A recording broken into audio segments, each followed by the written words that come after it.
Bien-aimés, nous sommes à notre programme Dévancer l'aurore. Je dis quoi? Dévancer l'aurore. Bien-aimé, Dévancer l'aurore, c'est un programme pendant lequel tu apprends. Bien-aimé, tu apprends beaucoup de choses. Tu es bâti dans la parole. C'est un programme pendant lequel tu apprends à devenir un intercesseur. Celui qui se tient devant le trône de la grâce pour intercéder en faveur d'un pays, en faveur d'une famille, en faveur d'une personne, comme Abraham qui était un intercesseur et dont Dieu a consulté, a parlé avant d'aller détruire Sodome et Gomorrhe parce que Abraham avait son cousin Lot là-bas. À cause d'Abraham, Lot a été épargné du désastre. Alléluia. Bien-aimé, tu dois être cet intercesseur et Dieu va t'utiliser à une autre dimension. Dieu va te donner la guérison divine, la santé divine comme il me l'a donné. Tu seras toujours debout tous les jours. La maladie n'a pas de pouvoir dans ton corps. Alléluia. Bien-aimés, nous allons commencer par élever des cantiques à Dieu. Christ a quitté le ciel, abandonnant son trône. C'est pour nous sauver qu'il est mort sur la croix. Christ a quitté le ciel, abandonnant son trône. C'est pour nous sauver qu'il est mort sur la croix. Victoire, alléluia. Chantons, crions de joie. Jésus-Christ est sorti du tombeau. Victoire, victoire, alléluia. Chantons, crions de joie. Jésus-Christ est sorti du tombeau. Galilée, Galilée, Galilée, Galilée, Galilée. Je m'en vais à Galilée.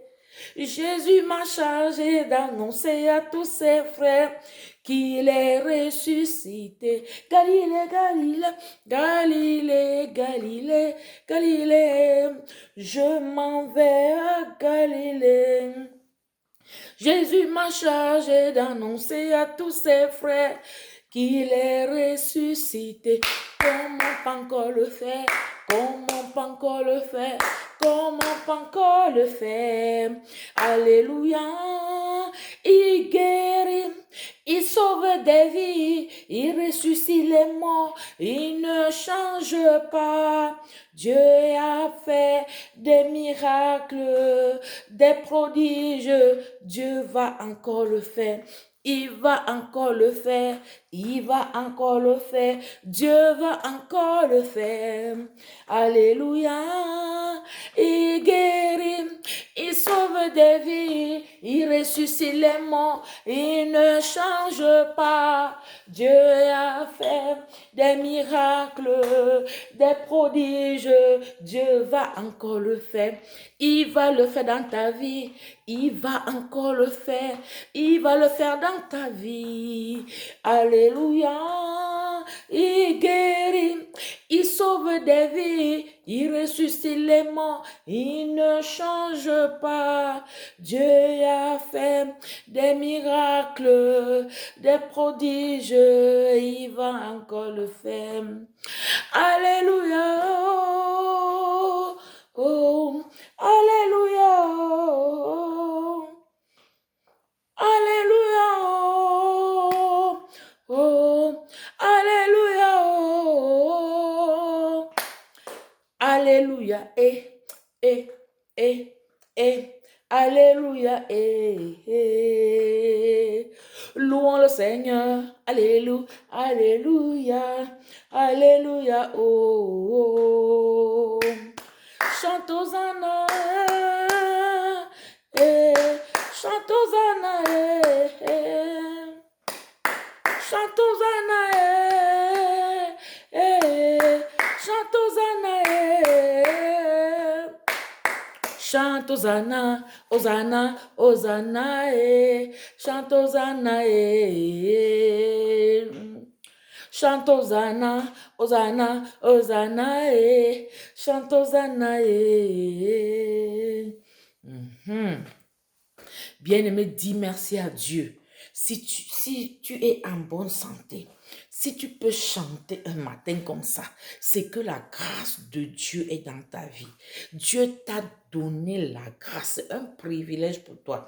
Dis merci à Dieu, à ton réveil. Avant toute chose, dis merci Seigneur. Tu es puissant, tu es présent dans ma vie. Alléluia, ouvre ta bouche parce que la Bible nous donne cette instruction. Rendez grâce à Dieu en tout temps, en tout lieu, comme on te le trouve dans 1 Thessaloniciens chapitre 1 verset 2. Ouvre ta bouche et commence à déclarer, Seigneur, ce matin, je te dis merci pour ta présence dans ma vie, pour ta présence dans cette nation, pour ta présence, oh Dieu, dans ma famille. Je te dis merci, je glorifie ton nom. Seigneur, je te rends grâce pour la préservation dans ma vie, dans ma famille, dans la vie, oh Dieu, de mes pères spirituels, la vie de mes enfants spirituels. Seigneur, je te dis merci, je glorifie ton nom, tu es puissant. Tu es le Dieu qui nous exauce toujours. Alléluia, alléluia, alléluia. Seigneur, je viens ce matin te donner des actions de grâce. Je viens glorifier ton nom parce que tu es le même hier, aujourd'hui, éternellement. Tu n'as pas changé. Tu es le Dieu de justice et de vérité. Celui dont le trône est un trône de justice et d'équité. C'est ça la base de ton trône. Tu es le Dieu en qui ne s'est jamais trouvé de fraude. C'est toi le bon berger qui nous amène vers les verts pâturages, là où coule le lait et le miel. Tu es un Dieu puissant. C'est toi qui as renversé Satan à la croix. Tu l'as livré publiquement en spectacle, afin qu'au nom de Jésus, tous genoux fléchissent dans les cieux, sur la terre, et toutes les langues confessent que Jésus-Christ est Seigneur, à la gloire de Dieu le Père. Oh Jésus, le roi des rois, le Seigneur des seigneurs, ô éternel des armées, comment ne pas t'élever ce matin, comment ne pas te glorifier, comment ne pas t'acclamer. Tu y as parmi les dieux, tu es le seul Dieu, le Dieu véritable qui est assis sur le trône. Oh Yahweh, je te donne des actions de grâce, je glorifie ton nom. Sois élevé, sois exalté dans ma vie, sois élevé, sois exalté dans ma famille, sois élevé, sois exalté dans mon pays, au nom puissant de Jésus. Alléluia, alléluia, alléluia. Bien-aimé, tu vas encore chanter ce matin. Quel que soit le temps que cela mettra, j'irai annoncer l'évangile au bout du monde. J'irai relever tous ceux qui sont tombés. J'irai de donner la joie à certaines personnes. J'irai j'irai oh, rien ne m'arrêtera sur le chemin.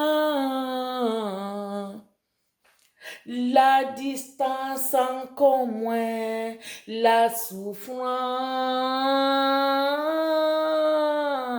Je braverai le soleil et les tempêtes, et je combattrai au nom de l'Éternel. J'irai, oh, j'irai annoncer l'évangile au bout du monde. J'irai. J'irai, j'irai, j'irai. Oh, bien-aimé, tu vas prier ce matin pour toutes les âmes qui croupissent dans des prisons sataniques, Toi-même, tu connais la prison. Si toi, tu es concerné par une certaine prison, tu vas prier. Il y a ceux qui coupent dans les prisons de stérilité, les prisons de maladie, les prisons de mort, c'est-à-dire les actes et les ordonnances qui les condamnent ont déjà été signés par l'ennemi. Bien-aimé, quand tu sais en qui tu crois, quand tu aimes Dieu et tu as la crainte de son nom, tu ne peux rester dans aucune prison. C'est moi qui viens te dire ça ce matin. Bien-aimé, aucune prison tu ne peux rester. Quelle est la prison où tu te trouves? Tu vas sortir de cette prison au nom de Jésus. Est-ce que tu comprends ça? Est-ce que tu sais que Dieu est puissant?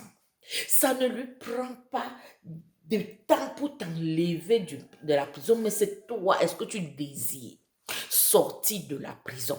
Quelle est la maladie qui a longtemps régné dans ta vie et toi tu es confortable dedans? Est-ce que tu sais que c'est une prison où Satan t'a pris, t'a mis? Bien-aimé, tu es parti à l'hôpital. On a donné le diagnostic de ta maladie et tu as accepté ça. On n'accepte pas un diagnostic qu'on te donne. Tu dois dire que je renverse ça au nom de Jésus. Je veux te raconter une histoire. Un jour, ma première fille, elle est mariée. Je suis partie, elle est enceinte, elle était sur le point d'accoucher. Nous sommes allés à l'hôpital.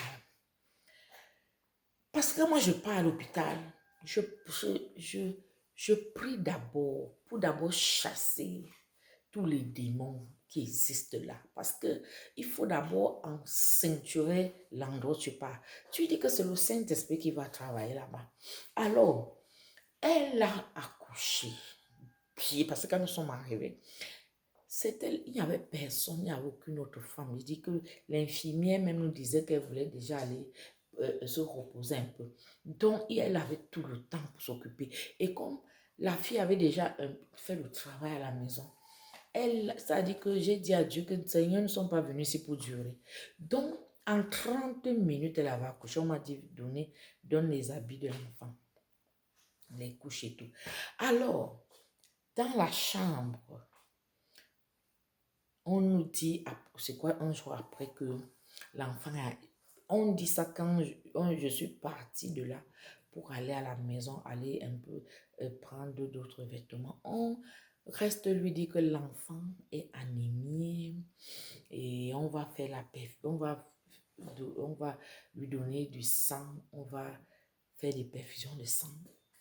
J'ai dit que quoi? L'enfant de qui? On s'agit même de l'enfant de qui? Du petit-fils de qui? Alors, je lui ai dit que ce genre de diagnostic, tu n'acceptes pas. Voilà. J'ai dit que je renverse son nom de Jésus et nous avons renversé. Parce que ma fille là, elle est née de nouveau. Nous avons renversé le diagnostic. Alors, je lui dis que ce qui va se passer, c'est que quand le médecin va arriver, il va dire que on n'a même pas besoin de prendre, de faire ce truc-là. On n'a pas besoin de prendre des poches de sang. Mais ce qui va se passer, c'est que tu vas prendre le féfol. Et quand tu auras pris ça, l'enfant aura du sang. Je prends autorité sur toute puissance satanique. Au nom puissant de Jésus, je te renverse. Je casse ton pouvoir, je détruis ta force au nom de Jésus. Je dis que tu fuis par l'autorité du nom de Jésus. Toi qui veux m'empêcher de parler de Dieu, je dis que tu es renversé au nom puissant de Jésus. J'envoie le feu de Dieu. Au nom puissant de Jésus, je te paralyse, je casse ton pouvoir. Je casse ta puissance parce que tu n'as pas de pouvoir. Je casse ta puissance, je détruis ta force au nom puissant de Jésus. J'ai prié, je dis Amen. Amen.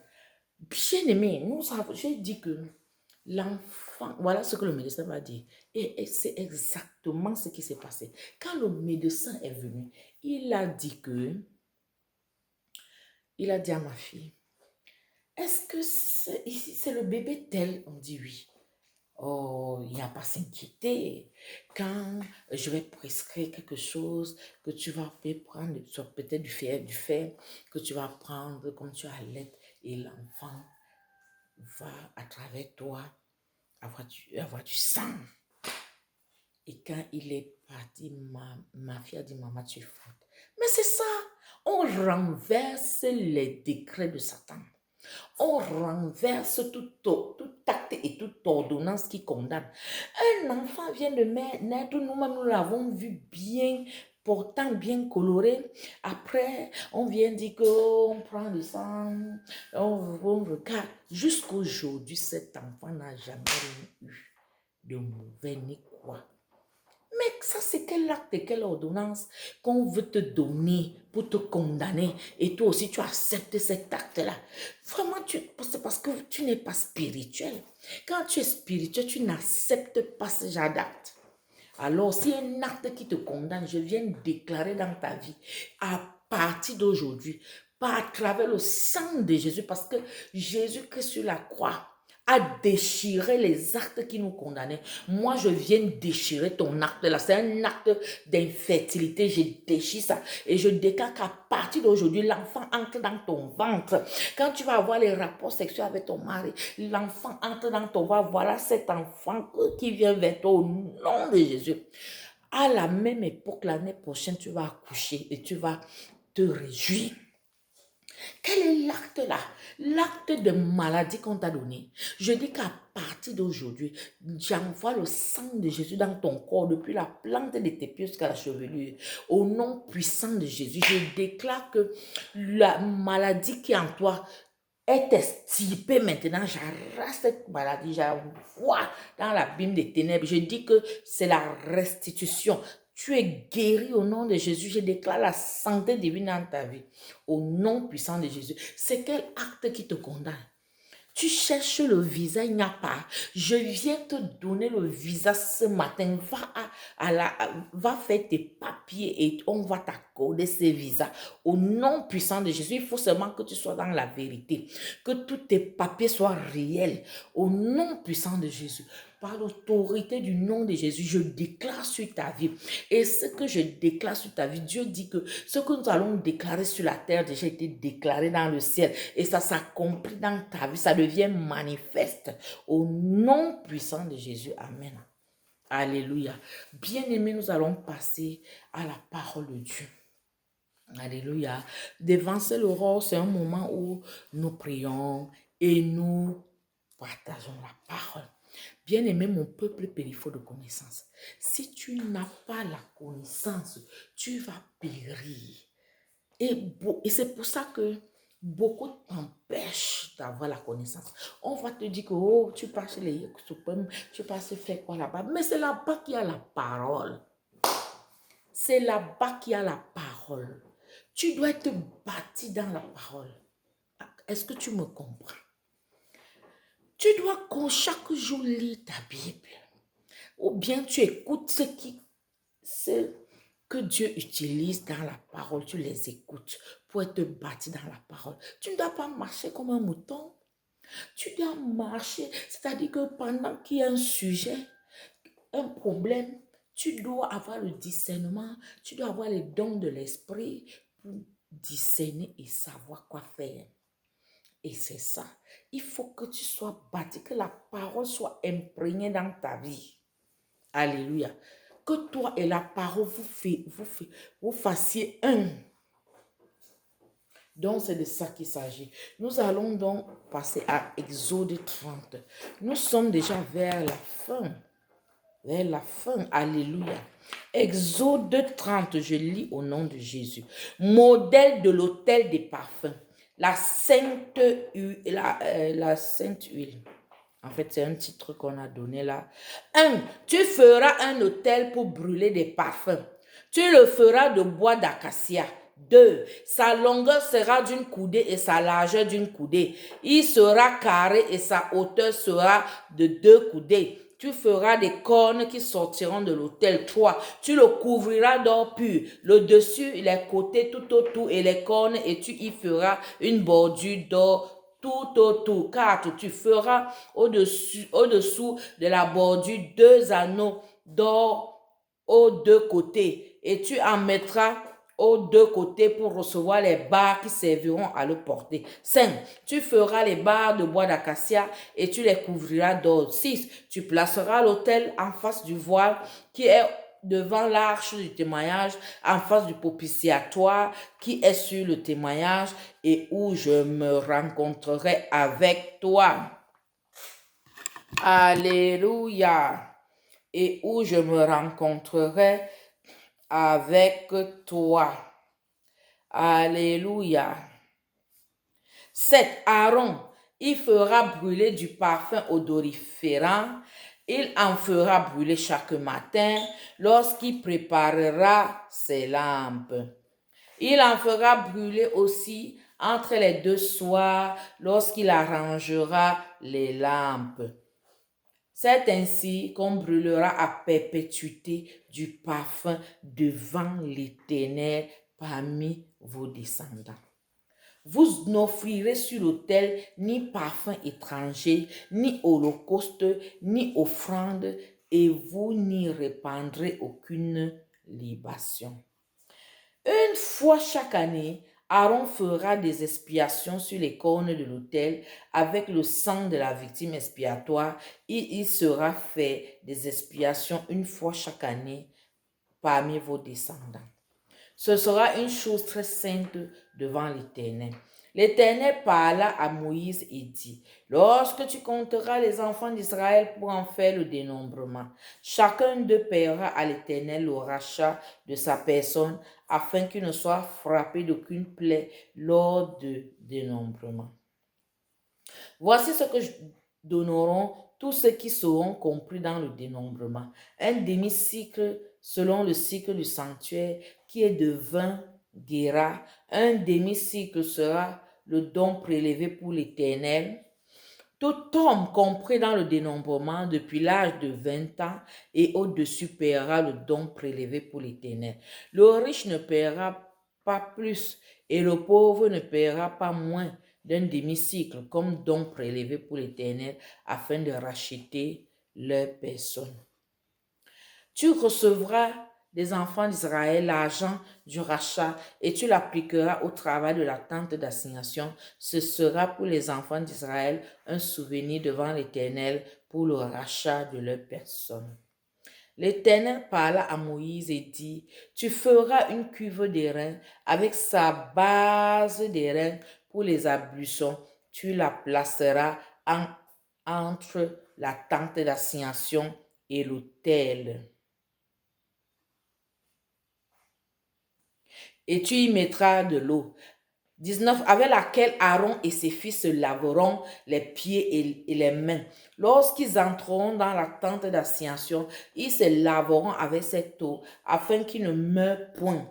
Et aussi lorsqu'ils s'approcheront de l'autel pour faire le service et pour offrir des sacrifices à l'Éternel, ils se laveront les mains et les pieds afin qu'ils ne meurent point. Ce sera une loi perpétuelle pour Aaron, pour ses fils et pour leurs descendants. L'Éternel parla à Moïse et dit, prends les meilleurs aromates, 500 sigles de myrrhe et de celles qui coulent d'elles-mêmes, la moitié, soit 250 cycles de cinnamon aromatique, 250 cycles de roseau aromatique, 500 cycles de casses selon le cycle du sanctuaire et un hin d'huile d'olive. Tu feras avec cela une huile pour l'onction, sainte composition de parfum selon l'art du parfumeur. Ce sera l'huile pour l'onction sainte. Tu anoindras la tente d'assignation et l'arche du témoignage, la table et tous les ustensiles, le chandelier, ses ustensiles, l'autel des parfums, l'autel des holocaustes et tous ses ustensiles, la cuve avec sa base. Tu sanctifieras ces choses et elles seront très saintes. Tout ce qui les touchera sera sanctifié. Tu oindras Aaron et ses fils et tu les sanctifieras pour qu'ils soient à mon service dans le sacerdoce. Tu parleras aux enfants d'Israël et tu diras, ce sera pour moi l'huile de l'onction sainte parmi vos descendants. On n'en reprendra point sur le corps d'un homme. On n'en reprendra point sur le corps d'un homme et vous n'en ferez point de semblable dans les mêmes proportions. Elle est sainte et vous la regarderez comme sainte. Quiconque en composera de semblable en mettra sur un étranger sera retranché de son peuple. L'Éternel dit à Moïse, prends des aromates, du staté, de l'ongle odorant, du galbanum et de l'encens pur en parties égales. Tu feras avec cela un parfum composé selon l'art du parfumeur.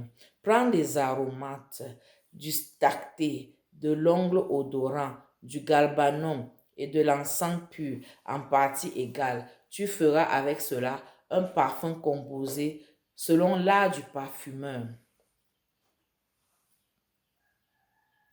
Il sera salé, pur et sain.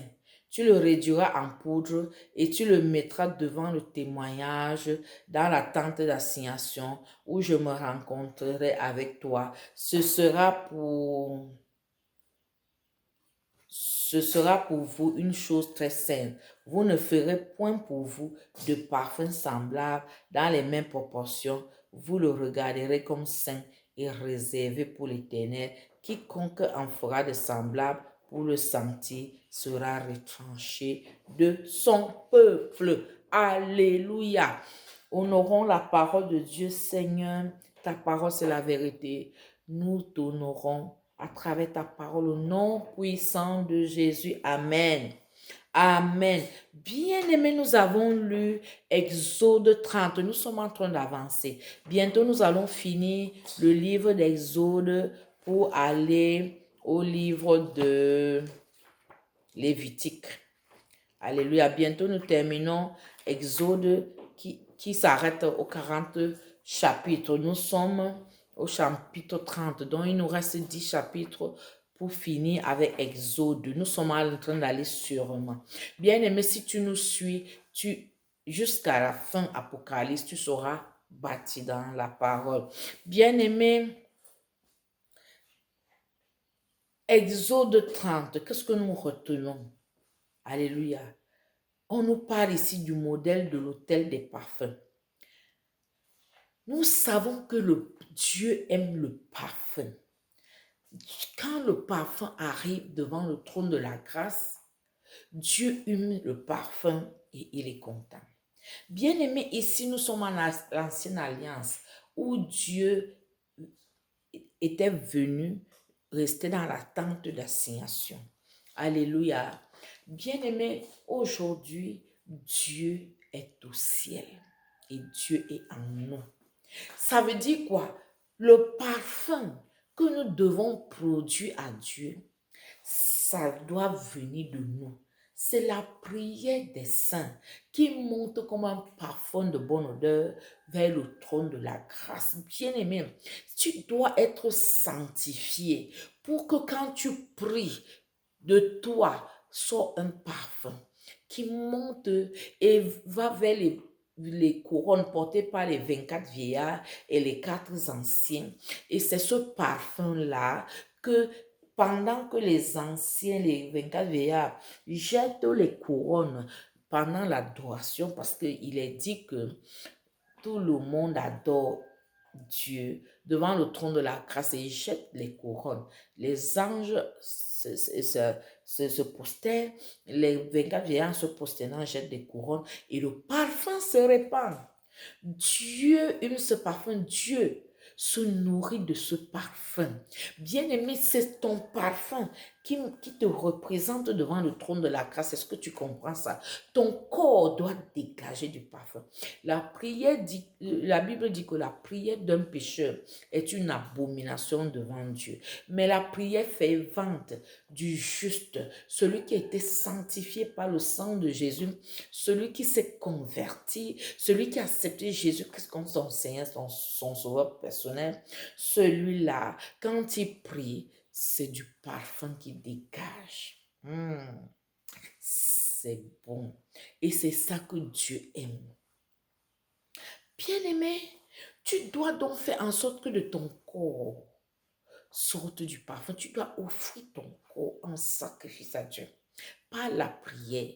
La prière doit devenir pour toi de la respiration.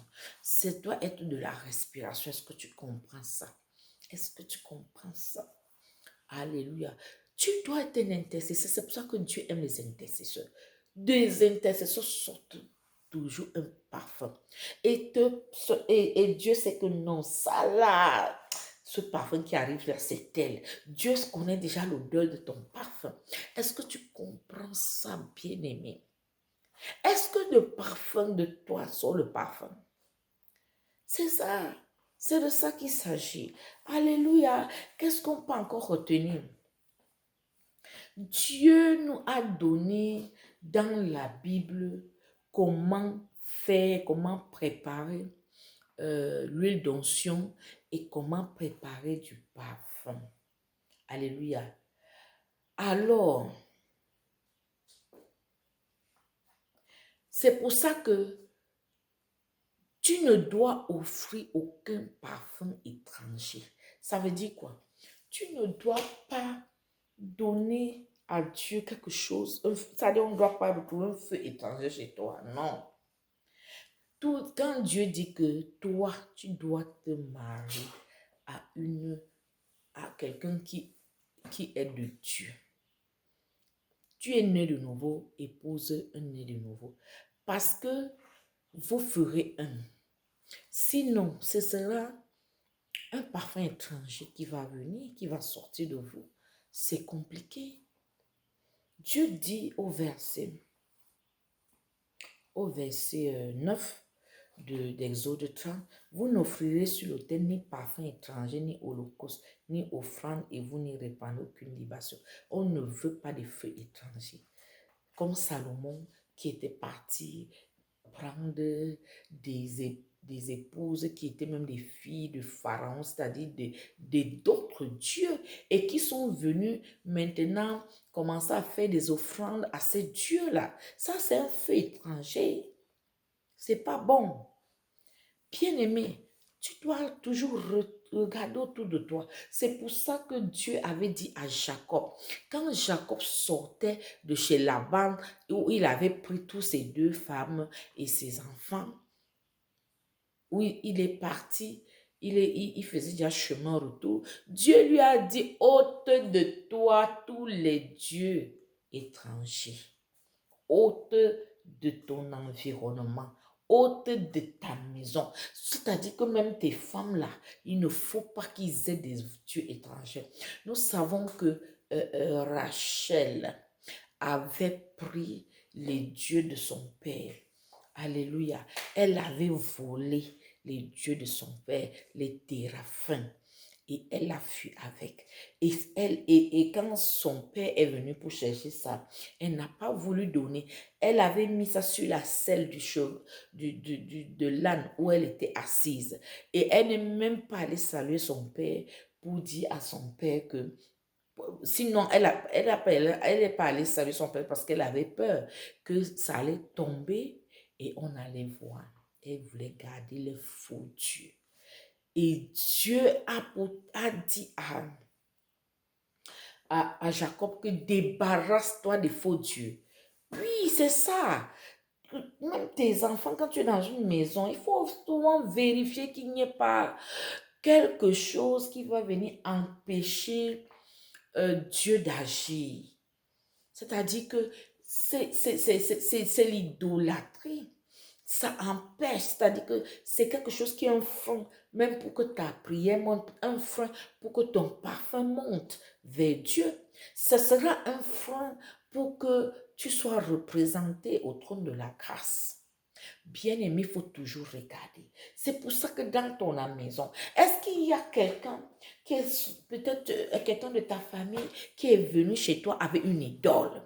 C'est peut être dangereux pour toi. Parce que c'est un feu étranger qui est entré chez toi. Bien-aimé, on ne blague pas avec ça. Tu dois suivre ton environnement, doit être sanctifié.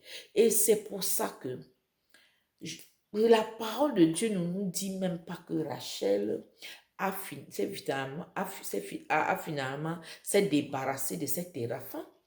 Et c'est ça qui a causé sa mort précoce. Après avoir libéré les tribus d'Israël, les deux tribus d'Israël